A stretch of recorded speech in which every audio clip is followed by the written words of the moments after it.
Hello साथीहरु, स्वागत छ मेरो अर्को भिडियोमा। आज म तपाईहरुलाई लिरिकल भिडियो बनाउन सिकाउने छु CapCut एप्लिकेसनबाट। प्रिभ्यू देख्न सक्नुहुन्छ। यदि तपाईहरु पनि लिरिकल भिडियो बनाई आफ्नो इन्स्टाग्राम, टिकटक, फेसबुक लगायत युट्युबमा अपलोड गरी भाइरल हुन मन छ भने यो भिडियो नछुटाई हेर्नुहोस्। यदि सब्स्क्राइब गर्नु भएको छैन भने सब्स्क्राइब गरी साइडमा रहेको बेल आइकनलाई प्रेस गरिदिनु होला। फर्स्टमा हजुरहरुले भिडियो बनाउँदाखेरि CapCut एप्लिकेसन डाउनलोड गरेको हुनु पर्यो। CapCut ओपन गर्नुहोस्, न्यू प्रोजेक्टमा क्लिक गर्नुहोस्। हजुरहरुको मोबाइलको ग्यालरीमा भएको भिडियोहरु देख्न सक्नुहुन्छ। मैले चाहिँ ब्याकग्राउन्डको लागि यो भिडियो ल्याएँ। तपाईहरुले CapCutमा कुनै भिडियोहरु बनाउँदा पछाडी CapCutको लोगो आउँछ, त्यो हटाउनलाई यसमा सिलेक्ट गर्नुहोस् र डिलिटको अप्सनमा क्लिक गर्नुहोस्, डिलिट हुन्छ। र अब ब्याकग्राउन्ड भिडियो ल्याइसकेपछि म्युजिक ल्याउन तल अप्सन मध्ये अडियोमा जाने, त्यसपछि साउन्डमा जाने, यो खाली इन्टरफेस देख्न सक्नुहुन्छ। अनि यहाँ जाने र एक्सट्र्याक्ट साउन्ड फ्रम भिडियोमा जाने, त्यसपछि आफ्नो ग्यालरीमा पुग्नुहुन्छ। कुन म्युजिक ल्याउने त्यसलाई सिलेक्ट गरी इम्पोर्ट साउन्डमा क्लिक गर्नुहोस्। म्युजिक तल आइसकेको छ। यो म्युजिक ल्याउन प्लसमा क्लिक गर्नुहोस्। म्युजिक भिडियोमा एड भइसकेको छ। म्युजिकलाई कट गरेर मिलाउनु पर्ने हुन्छ।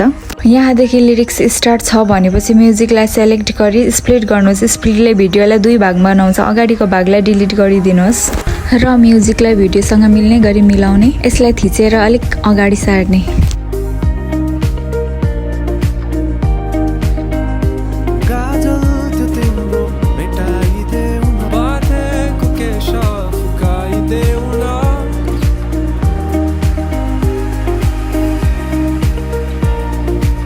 र पछाडी पनि त्यसरी नै नचाहिने भागलाई स्प्लिट गरी डिलिट गरिदिने।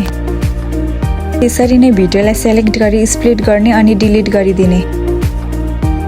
अब भिडियोलाई फिल्टर गर्न पनि सक्नुहुन्छ। तल फिल्टर अप्सनमा गएर एनिमेसन पनि लगाउन सक्नुहुन्छ। अब आयो गानामा बिट लगाउने पाला। हामीले लिरिकल भिडियो बनाउँदा चाहिँ इम्पोर्टेन्ट पार्ट भनेको बिट लगाउने हो। बिट सही ठाउँमा लगाउँदा भिडियो राम्रो देखिन्छ। गाना वा म्युजिकलाई सिलेक्ट गरी तल अप्सनमा बिटमा क्लिक गर्ने। लिरिक्स स्टार्ट हुने ठाउँमा एड बिटमा क्लिक गर्नुहोस्।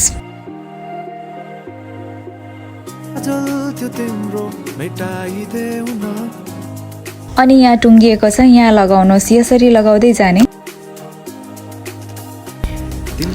फेरि तिम्रो आँखाको रङ, तिम्रोमा बिट लगाउने र मन छमा लगाउने।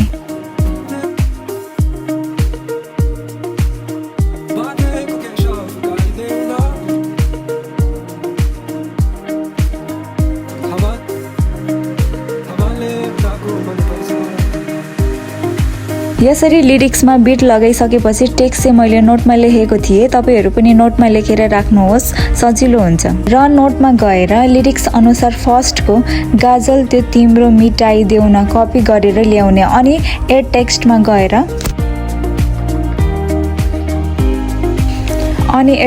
गएर पेस्ट गरिदिने।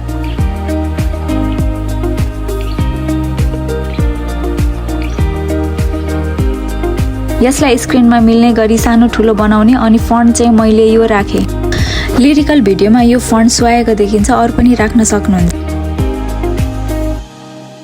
मैले यो एनिमेसन लगाएँ। त्यसपछि अर्को टेक्स्ट लेख्नलाई यसलाई नै कपी गर्नुहोस्। यसो गर्दा फेरि फन्ट चेन्ज एनिमेसन लगाउनु पर्दैन। कपी गरेपछि यसलाई बिट अनुसार राख्नुहोस् र फेरि नोटमा कपी गरेर पेस्ट गरिदिनुहोस्।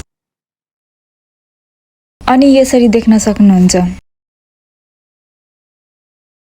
गाजल त्यो तिम्रो मेटाइदेऊ न तिम्रो आँखाको रङ। यो अलिकति लामो भयो, यसलाई कट गरेर मिलाउनुहोस्। यसरी नै सबै कपी पेस्ट गरेर ल्याउने, मिलाउने गर्नुहोस्। सबै लेखिसकेपछि साइडमा स्टिकरमा गएर यो बटरफ्लाई वाला स्टिकर ल्याउने। अब हेर्नुहोस् भिडियो कस्तो बन्यो।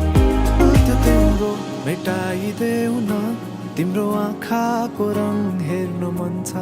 अब एक्सपोर्ट गरेर आफूले चाहेको सोशल मिडियामा हाल्न सक्नुहुन्छ। आजलाई यति नै। अर्को भिडियोमा भेटौँला। नमस्ते।